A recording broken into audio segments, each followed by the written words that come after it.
स्वागत है सभी साथियों का मातृभूमि एकेडमी के प्लेटफॉर्म पर। आज से हम हमारे इस प्लेटफॉर्म पर कुछ ऐसे सब्जेक्ट पर, कुछ ऐसे विषयों पर चर्चा करेंगे जिनके बारे में आपको जानना और जिनके बारे में आपको अवेयर रहना बहुत जरूरी है। तो देखिए, आज का हमारा जो टॉपिक है, या फिर हम कहें कि आज की महत्वपूर्ण जो न्यूज़ है, जो न्यूज़ पूरे देश में चल रही है, पूरे विश्व में उस न्यूज़ को सहारा जा रहा है, ठीक है, वो न्यूज़ है द्रौपदी मुर्मू का देश का राष्ट्रपति बनना। और द्रौपदी मुर्मू देश की 15वीं राष्ट्रपति के रूप में शपथ ले चुकी है। अगर द्रौपदी मुर्मू की बात की जाए तो यह बीजेपी के अलायंस पार्टियों का संगठन जो कि एनडीए है, उनसे खड़ी हुई थी और इन्होंने चुनाव जीता है। देखिए, द्रौपदी मुर्मू का चुनाव जीतना अपने आप में एक बहुत बड़ी बात है। वैसे तो किसी भी पार्टी जो कि संसद में जो बहुमत में है, या फिर जो पार्टी संसद में बहुमत होने के साथ साथ अन्य राज्यों में भी कई जगह पर अपनी सरकारें बना चुकी है, उनके द्वारा जो कैंडिडेट खड़ा किया जाता है वो लगभग जीतते ही है। क्योंकि अगर हम अपने इलेक्शन सिस्टम को देखेंगे, राष्ट्रपति के निर्वाचन को अगर देखेंगे, तो राष्ट्रपति का जो निर्वाचन होता है उसमें जनता प्रत्यक्ष रूप से भाग नहीं लेती है। जो जनता द्वारा चुने गए कैंडिडेट है, जो एमएलए है, जो एमपी है, वो राष्ट्रपति को चुनते हैं। तो इस प्रकार राष्ट्रपति का जो चुनाव होता है वो प्रत्यक्ष न होकर अप्रत्यक्ष रूप से होता है। डायरेक्ट जनता उसको नहीं चुनती है, हमारे द्वारा जो चुने गए, जो निर्वाचित किए गए जो कैंडिडेट होते हैं, उनके द्वारा राष्ट्रपति को चुना जाता है। तो सीधी सी बात है, एनडीए जो कि केंद्र सरकार में, जो केंद्र में भी बहुत ही मेजोरिटी रखती है, और उसके साथ ही कई राज्यों में भी एनडीए की सरकार है, बीजेपी की सरकार है, तो द्रौपदी मुर्मू का लगभग जीतना तय ही था। आगे इनके बारे में कुछ हम और विषयों पर चर्चा करते हैं। तो देखिए, कौन कौन सी खास बातें हैं द्रौपदी मुर्मू के बारे में, कि भाई सबसे पहली बात तो हमको ये याद रखनी है एग्जाम के पर्सपेक्टिव से, या फिर जनरल अवेयरनेस के हिसाब से भी इसको ध्यान में रखना है कि द्रौपदी मुर्मू जो है वो 15वीं राष्ट्रपति निर्वाचित हुई है। कौन सी 15वीं राष्ट्रपति निर्वाचित हुई है? और अगर देश के पहले राष्ट्रपति की बात की जाए तो डॉक्टर राजेंद्र प्रसाद देश के पहले राष्ट्रपति थे, और अभी वर्तमान में जो राष्ट्रपति जो निर्वाचित हुई है वो है हमारे द्रौपदी मुर्मू। द्रौपदी मुर्मू ने 25 जुलाई को शपथ ली है, और 25 जुलाई को शपथ लेने वाली ये 10वीं राष्ट्रपति है। अगर हम देखेंगे तो पीछे के जो राष्ट्रपति है, जो 15 राष्ट्रपतियों की अपन बात करें, तो उसमें से लगभग 10 राष्ट्रपति है जिन्होंने 25 जुलाई को शपथ ली है। तो 25 जुलाई को शपथ लेने वाली द्रौपदी मुर्मू 10वीं राष्ट्रपति बन गई है। ये भी एक बहुत ही मतलब इंपोर्टेंट फैक्ट कहे, या फिर एक मजेदार बात कहे, और अगर इसको एक जनरल अवेयरनेस के तौर पे देखा जाए तो भी ये एक इंपॉर्टेंट बात है कि भाई 10वीं राष्ट्रपति है जो 25 जुलाई को राष्ट्रपति पद की शपथ ले रही है, और 15वीं राष्ट्रपति है ओवरऑल हमारे देश की।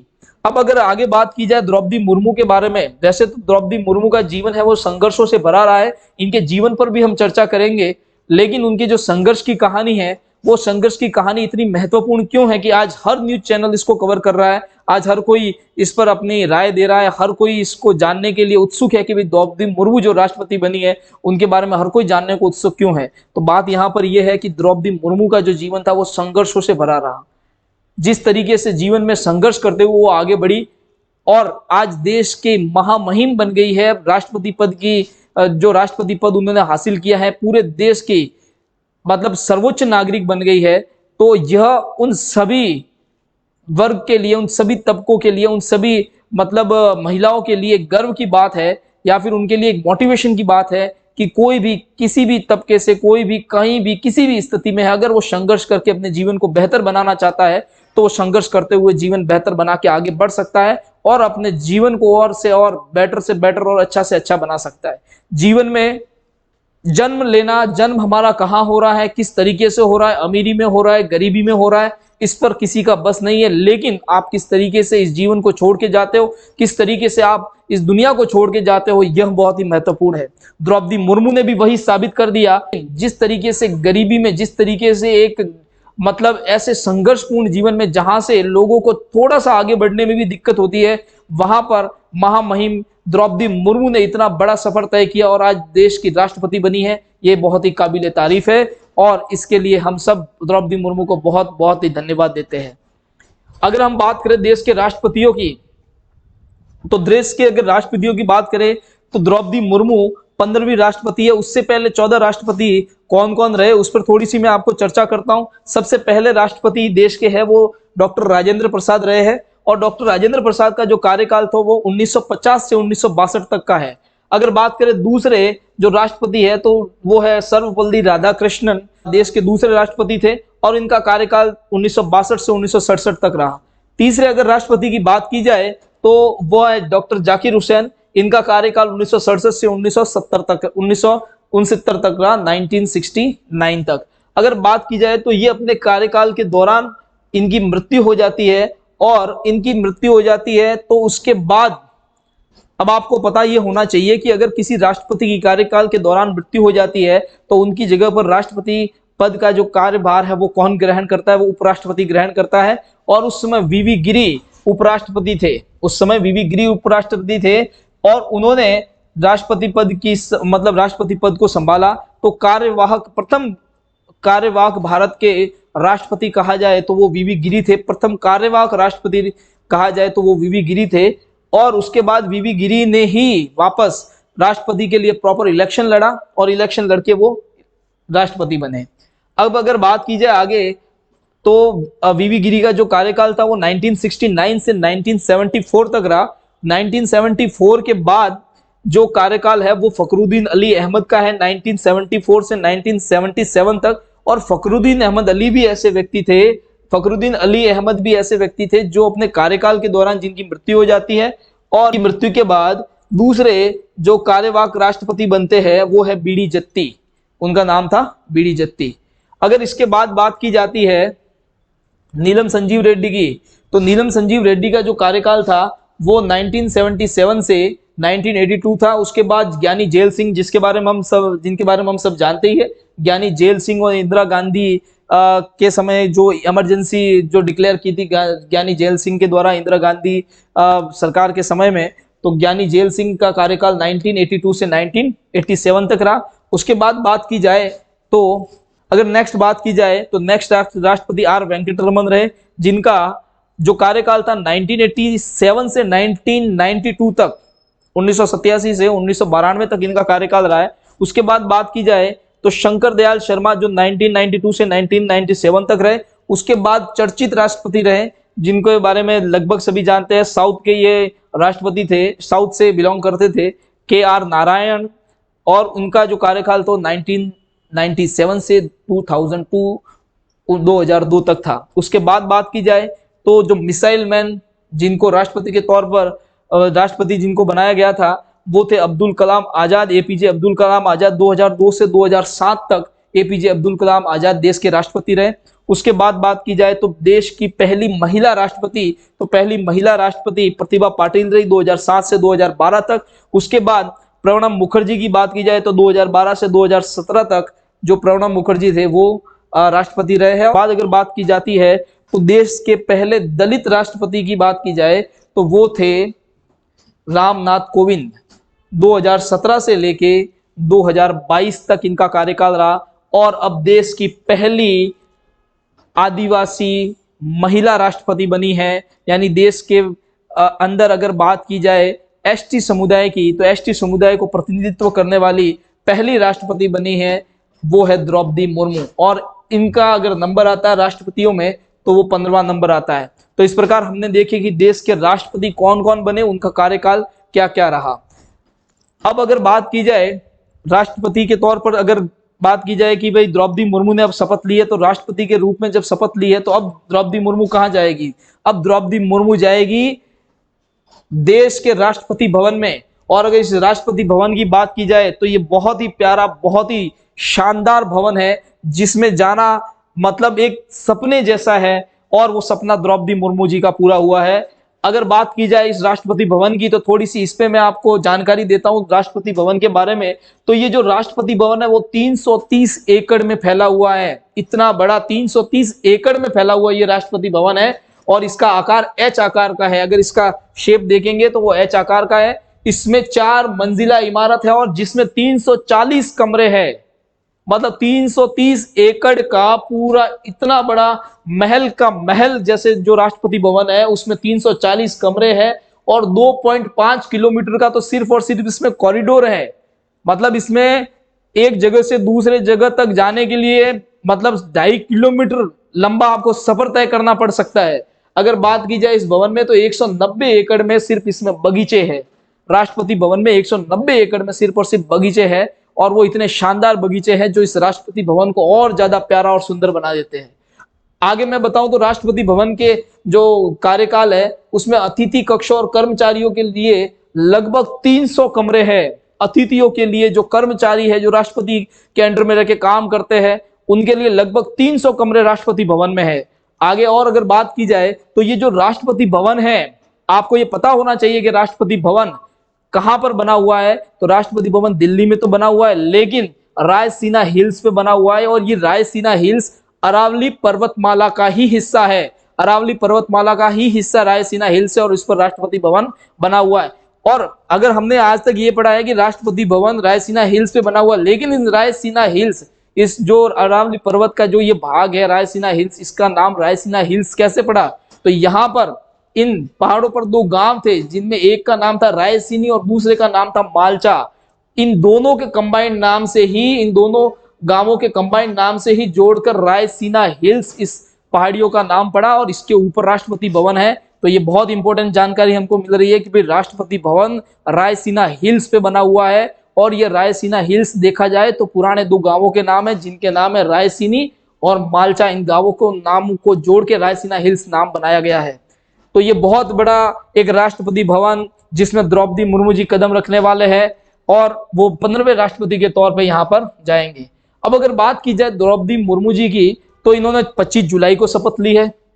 25 जुलाई को शपथ इससे पहले किस किस राष्ट्रपतियों ने ली है, अगर उनकी थोड़ी सी चर्चा करें तो सबसे पहले नीलम संजीव रेड्डी, दूसरे ज्ञानी जेल सिंह, उसके बाद रामास्वामी वेंकटरमन, जिनको आर वेंकटरमन भी कहते हैं, इसके बाद शंकर दयाल शर्मा, फिर KR नारायण, फिर उसके बाद APJ अब्दुल कलाम, फिर प्रतिभा पाटिल, फिर प्रणब मुखर्जी, फिर रामनाथ कोविंद, और उसके बाद द्रौपदी मुर्मू।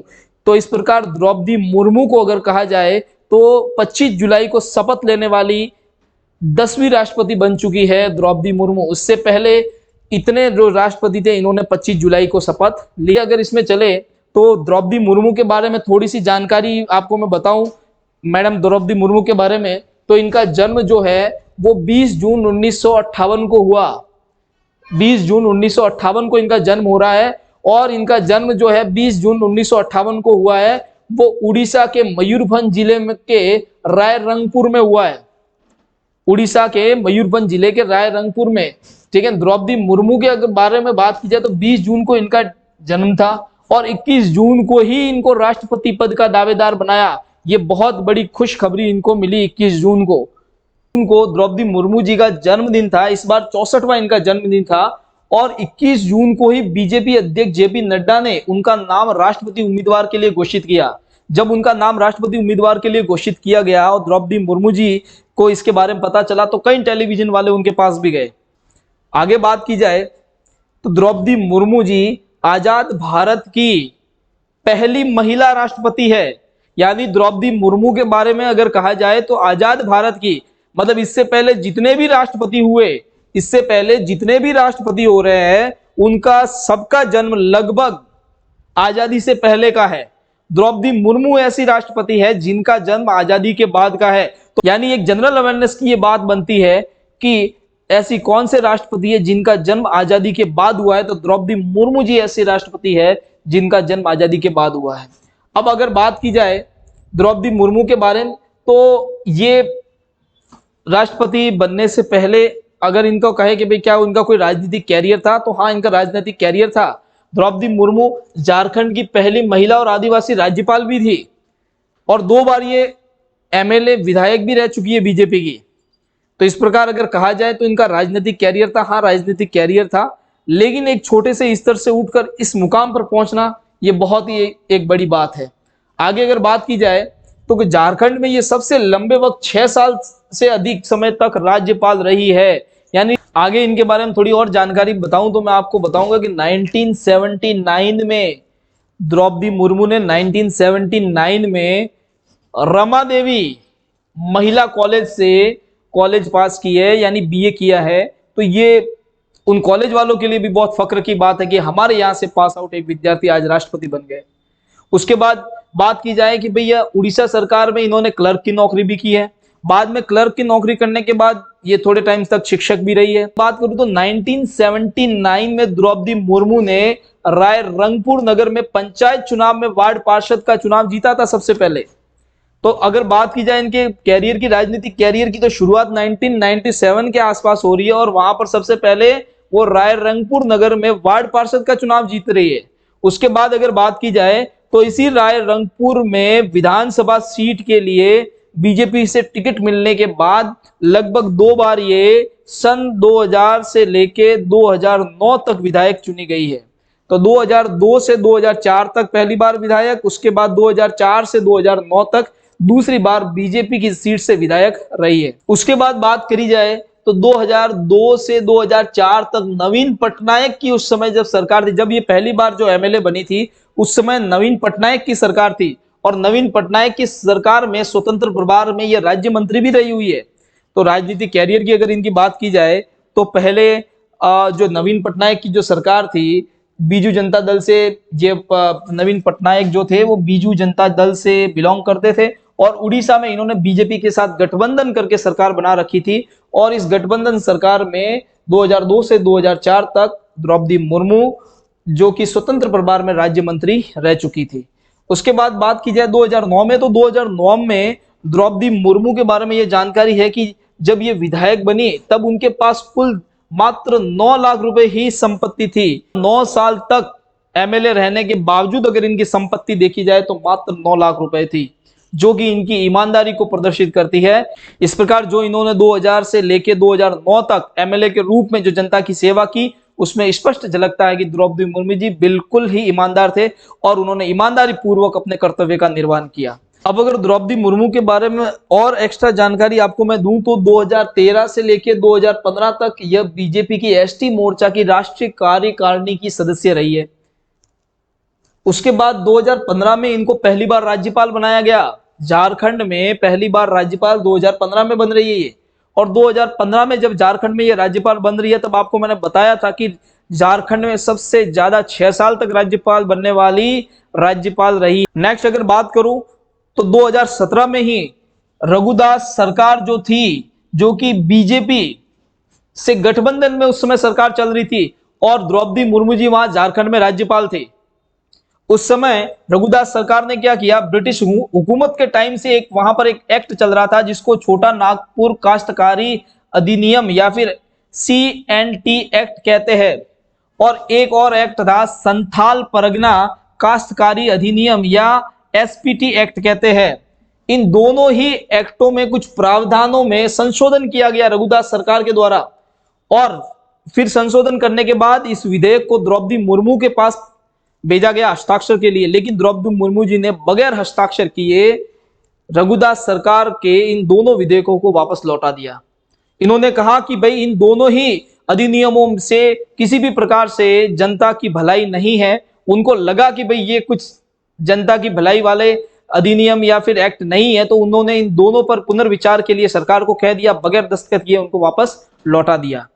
अब अगर हम बात करें कि भाई उस समय सरकार किसकी थी, तो बीजेपी की सरकार थी, बीजेपी से गठबंधन वाली सरकार थी। उस समय बात की जाए राज्यपाल जो कि द्रौपदी मुर्मू जी थे, तो उनका बैकग्राउंड क्या है, तो वो भी बीजेपी का। तो इस प्रकार इन्होंने ये बहुत ही कड़े फैसले लिए थे, ये इनके स्ट्रॉन्ग डिसीजन को दर्शाते हैं। 2019 में हेमंत सोरेन सरकार थी और हेमंत सोरेन सरकार ने उस समय क्या किया कि जनजातीय परामर्शदात्री एक समिति होती है और उसका गठन का कुछ प्रावधान होता है। तो हेमंत सोरेन सरकार ने क्या किया कि जनजातीय परामर्शदात्री जो समिति थी उसके गठन में संबंधित में कुछ उसने संशोधन करने की कोशिश की और उस संशोधन के लिए उन्होंने एक एक्ट या फिर एक विधेयक बनाया, ठीक है। और उस विधेयक को संशोधन करने के बाद राज्यपाल के पास भेजा, तो राज्यपाल द्रौपदी मुर्मू ने इसको वापस लौटा दिया बगैर दस्तखत किए हुए। तो इस प्रकार ये एक और उनका फैसला था, उनको लगा कि ये विधेयक है वो जनता के भलाई के लिए नहीं है, इस प्रकार तो इन्होंने इस विधेयक को वापस लौटा दिया। नेक्स्ट बात की जाए तो उन्होंने लगातार अपने कार्यकाल के दौरान द्रौपदी मुर्मू लगातार स्कूलों के कॉलेजों के भ्रमण करती रही, और अगर कोई राज्यपाल लगातार स्कूलों के कॉलेजों के भ्रमण कर रहा है तो आप जानिए कि भाई सीधी सी बात है, जब राज्यपाल स्कूलों और कॉलेजों के भ्रमण करते हैं तो वहां की व्यवस्था ऑटोमेटिक सुधरनी शुरू हो जाती है। तो इनके कार्यकाल के दौरान स्कूलों के, कॉलेजों के जो भी व्यवस्थाएं थी वो सारी की सारी बहुत ही एक अच्छे लेवल पे आ गई थी। अब बात की जाए तो विश्वविद्यालयों की, राज्यपाल जो होता है वो विश्वविद्यालयों का हेड होता है या कुलपति ही माना जाता है। अगर मैं कहूँ तो विश्वविद्यालयों के नामांकन, बात की जाए विश्वविद्यालयों की, तो जो राज्यपाल होता है उस राज्यपाल के अंडर में ही विश्वविद्यालय होते हैं। तो राज्यपाल के अंडर में विश्वविद्यालय थे, तो अब द्रौपदी मुर्मू ने इन विश्वविद्यालयों में नामांकन समेत कई सारे दूसरे ऐसी प्रक्रियाएं थी जिनको ऑनलाइन होना चाहिए, उसके लिए इन्होंने जोर दिया और उन सिस्टम को उन्होंने ऑनलाइन करवाया, जो कि छात्रों के लिए बहुत ही सुविधाजनक रहे। उसके बाद बात की जाए तो इनके कार्यकाल में इनका विरोध खूब हुआ था कि भाई कॉलेजों में लोक अदालत नहीं लगवाई जाए, लेकिन इन्होंने फिर भी कॉलेजों में लोक अदालत लगवाई, ठीक है ना। और उसके साथ ही चांसलर पोर्टल शुरू किया ताकि उस पोर्टल पर कोई भी अपनी समस्या को, कोई भी जो समस्या हो रही है स्टूडेंट, उन समस्या को, ग्रेवेंसेस को वहां पर अपलोड कर सकता था, वहां पर बता सकता था। इस प्रकार राज्यपाल डायरेक्ट ही पूरे एजुकेशन सिस्टम में कनेक्ट रहती थी और पूरे ही एजुकेशन सिस्टम को देख रेख करती थी। चलिए देखिए आगे अगर बात करें द्रौपदी मुर्मू के बारे में, तो इनका जो जीवन था वो बहुत ही संघर्षपूर्ण रहा। द्रौपदी मुर्मू का जो जीवन था वो बहुत ही संघर्षपूर्ण रहा। इनके पति का जो नाम था वो था श्याम चरण मुर्मू। द्रौपदी मुर्मू जी के जो पति थे उनका नाम था श्याम चरण मुर्मू। इनको 2 बेटे और 1 बेटी, मतलब कुल इनके 3 संतानें थी। अगर बात की जाए 3 संतानों की, तो उनमें भी इनका जीवन बहुत ही संघर्षपूर्ण और कठिनाइयों से भरा रहा।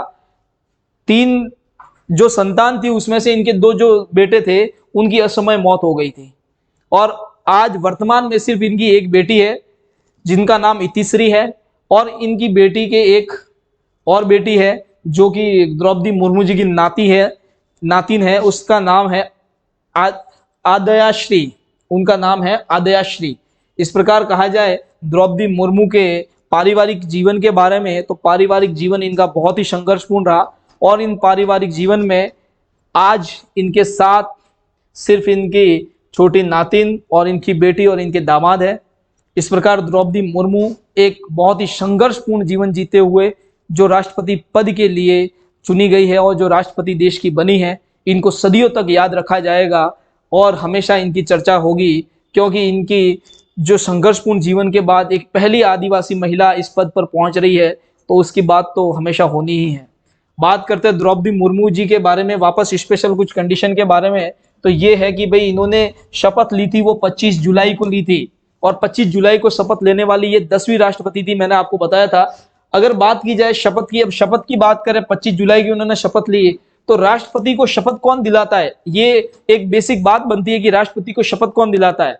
तो राष्ट्रपति को जो शपथ है वो आर्टिकल 16 के अनुसार जो सुप्रीम कोर्ट है, सुप्रीम कोर्ट के चीफ जस्टिस ऑफ इंडिया या सुप्रीम कोर्ट के जो मुख्य न्यायाधीश है वो राष्ट्रपति को शपथ दिलवाते हैं। अब नेक्स्ट एक क्वेश्चन ये भी उठता है कि अगर चीफ जस्टिस ऑफ इंडिया अनुपस्थित हो, वो बीमार है या फिर छुट्टी पे है या फिर किसी कारणवश अगर वो नहीं आ सकते शपथ दिलवाने, तो फिर राष्ट्रपति को शपथ कौन दिलवाएगा।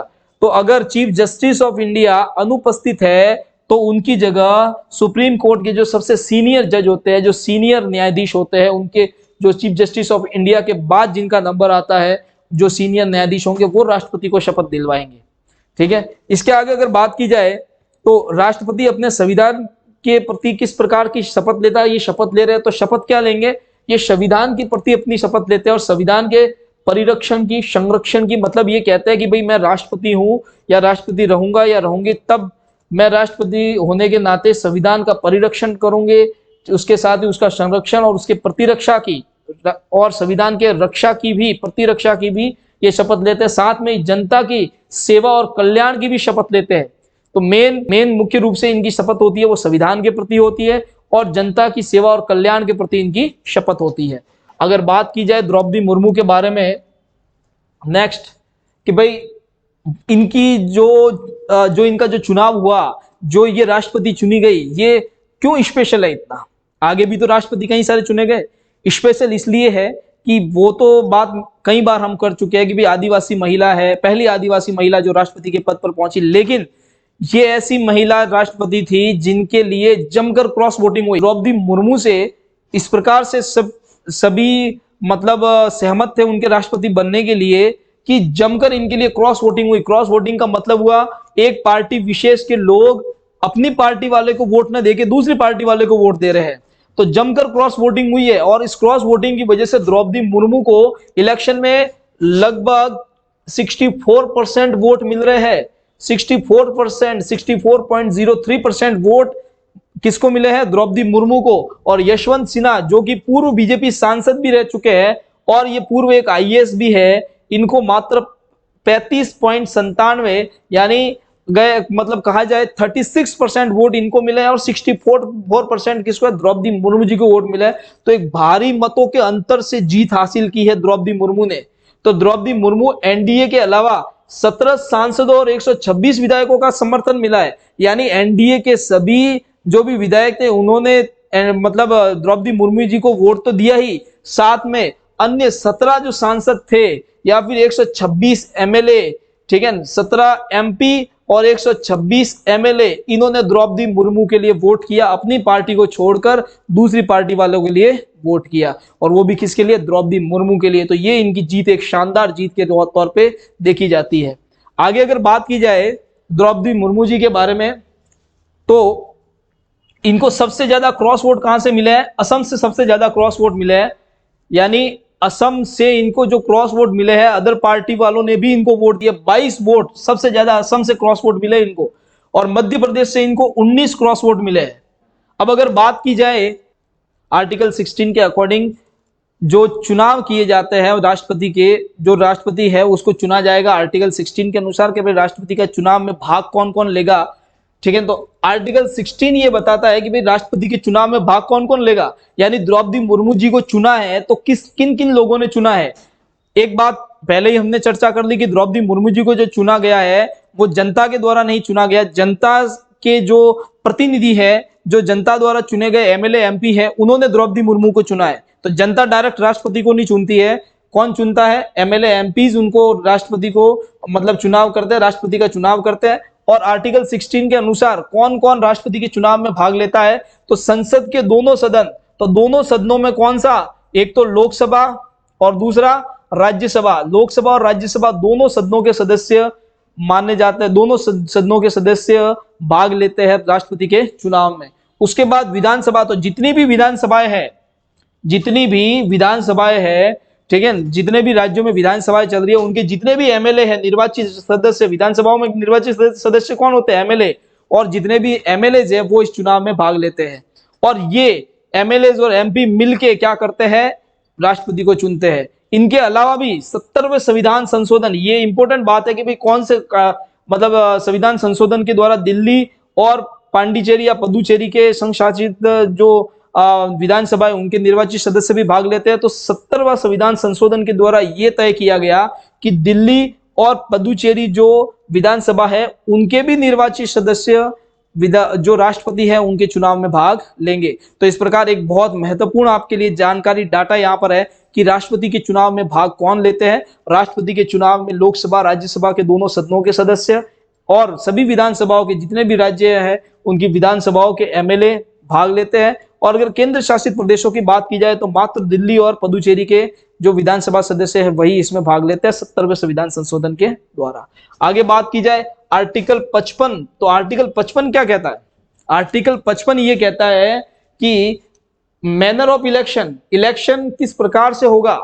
तो राष्ट्रपति का जो चुनाव होता है वो अप्रत्यक्ष तौर पे होता है। आपको पहले ही बता दिया राष्ट्रपति का चुनाव कैसा होता है, अप्रत्यक्ष तौर पे, और ये होता है आनुपातिक प्रतिनिधित्व पद्धति के द्वारा।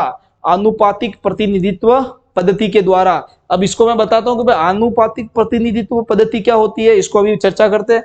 दूसरा होता है गुप्त मतदान, यानी जो राष्ट्रपति के चुनाव में जो मतदान होगा वो गुप्त मतदान ही होगा, ठीक है। अब एक तो अप्रत्यक्ष होगा यानी जनता नहीं चुनेगी, दूसरा ये गुप्त मतदान होगा, तीसरा है आनुपातिक प्रतिनिधित्व पद्धति के हिसाब से होगा। और आनुपातिक प्रतिनिधित्व पद्धति क्या होती है, इसमें यह आनुपातिक प्रतिनिधित्व पद्धति इस प्रकार से होती है, मैं इसको थोड़ा सा आपको डिस्क्राइब करूं कि इसमें यह होता है कि जैसे मान लो कि 2 कैंडिडेट या 3 कैंडिडेट खड़े हुए इलेक्शन में, ABC 3 जने इलेक्शन में खड़े हुए राष्ट्रपति के चुनाव में।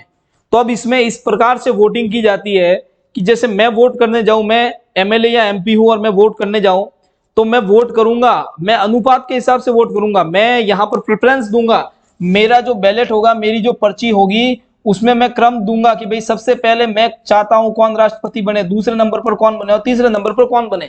यानी आप डायरेक्टली वोट पूरा का पूरा किसी एक व्यक्ति को नहीं देते हो, आप अपनी प्रेफरेंस लिखते हो उसमें। तो मैंने मान लो कि सबसे पहले लिख दिया बी राष्ट्रपति बने, उसके बाद लिख दिया सी राष्ट्रपति बने, उसके बाद लिख दिया ए राष्ट्रपति बने। तो इस प्रकार अब अगर दूसरे लोगों ने भी, बहुत जनों ने बी राष्ट्रपति बनने के लिए अगर मतलब बैलेट मतलब चुनाव में वोट डाले हैं तो बी राष्ट्रपति बन जाएगा। और अगर दूसरे लोगों ने बी पर नहीं, ज्यादा से ज्यादा सी के लिए वोटिंग हुई है तो सी राष्ट्रपति बन जाएगा। तो इस प्रकार यहाँ पर आनुपातिक प्रतिनिधित्व पद्धति चलती है। और इसमें भी जैसे मान लो कि 1000 वोट है तो 1000 वोट में से अगर 501 वोट जो भी लाएगा वो राष्ट्रपति बन जाएगा। ठीक है, 501 वोट जिसके भी पास होंगे वो राष्ट्रपति बन जाएगा। अब आप कहोगे सर 501 वोट कैसे? तो जितने भी वोट होते हैं उस वोट का आधा और उससे एक ज्यादा वोट जो लाएगा वो राष्ट्रपति बन जाएगा। और वो कैसे बनेंगे? अब आप कहोगे सर 3 जने खड़े होंगे तो 1000 में से किसी को 400 मिल जाए, एक को 100 मिल जाए और दूसरे को 500 मिल जाए, या फिर एक को 200 मिल जाए, और इस प्रकार यहां पर इसको 600 और ये 400 मिल जाए। तो इस प्रकार आप कहोगे सर अगर ए बी सी में अगर ए को 400 मिल गया, बी को 200 मिल गया, सी को 400 मिल गया तो 501 तो किसी को मिला ही नहीं। तो यही आनुपातिक प्रतिनिधित्व पद्धति है कि अगर किसी को भी पूरा के पूरे 501 वोट नहीं मिले हैं तो इसमें अब प्रेफरेंस देखी जाती है, भाई कितने जनों ने, तो सबसे अगर कम वोट किसको मिले हैं? बी को, तो ये यहां से हट जाएगा। तो बी हट गया तो बचा कौन? ए और सी बचा। ए के पास कितने वोट थे? 400। सी के पास भी कितने वोट थे? 400। तो अब जो बी के वोट 200 थे ना, इस बी के 200 वोट में सब देखा जाएगा कि भाई बी तो सबसे पहले इन 200 लोगों ने रखा था, लेकिन अब बी तो हट गया तो देखा जाएगा कि इसके नीचे इन्होंने किसको प्रेफरेंस दी है। मान लो कि यहाँ पर प्रेफरेंस दी है इन्होंने ए को, इसमें से जो बी के 200 वोट थे उसमें से 150 लोगों ने ए को प्रेफरेंस दी है और 50 लोगों ने सी को प्रेफरेंस दी है। तो यहाँ पर ए में ये 150 वोट जुड़ जाएंगे और ये सी के 50 वोट इसमें जुड़ जाएंगे, तो इसको 450 हो गए और इसके कितने हो गए? 550 हो गए। तो अब देखो 550 किसको मिल गए? ए को मिल गए, ए राष्ट्रपति बन जाएगा। तो इस प्रकार ये होती है आनुपातिक प्रतिनिधित्व पद्धति। एक एमएलए वोट देता है, एक एमपी वोट देता है, तो क्या इनके वोट का मूल्य एक जैसा ही होता है? नहीं। एमएलए एक छोटे एरिया का या फिर छोटी जनसंख्या का प्रतिनिधित्व करता है तो उसके मत का मूल्य अलग होगा, और एमपी एक बड़े एरिया का या बड़ी जनसंख्या का प्रतिनिधित्व करता है तो उसका मत मूल्य अलग होगा। दूसरी बात, अगर बात की जाए तो अलग अलग राज्यों में अलग अलग जो एमएलए है, एमपी है, उनके वोट का मूल्य भी अलग होता है। अगर जहां पर जिस राज्य में जनसंख्या सबसे ज्यादा होती है तो उसके वोट का मूल्य ज्यादा होता है, और जहां पर जिस राज्य में जनसंख्या कम होती है उसके वोट का मूल्य कम होता है। अगर बात की जाए तो सबसे ज्यादा किस एमएलए का मतलब कौन राष्ट्रपति के चुनाव में सबसे ज्यादा किस विधानसभा सदस्य या एमएलए का मत मूल्य होता है, तो यूपी के जितने भी एमएलए होते हैं उनके मत मूल्य सबसे ज्यादा होते हैं।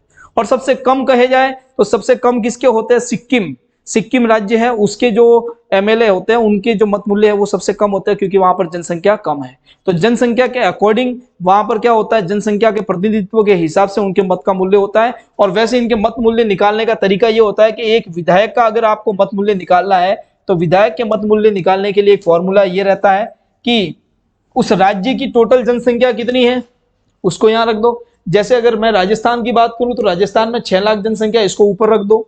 बटा में राज्य विधानसभा के कुल सदस्य कितने हैं, मान लो कि 200 सदस्य है तो 200 सदस्य नीचे रख दो, इंटू 1/1000 कर दो। इससे जो आएगा वो राजस्थान के एक एमएलए की मत मूल्य होगा।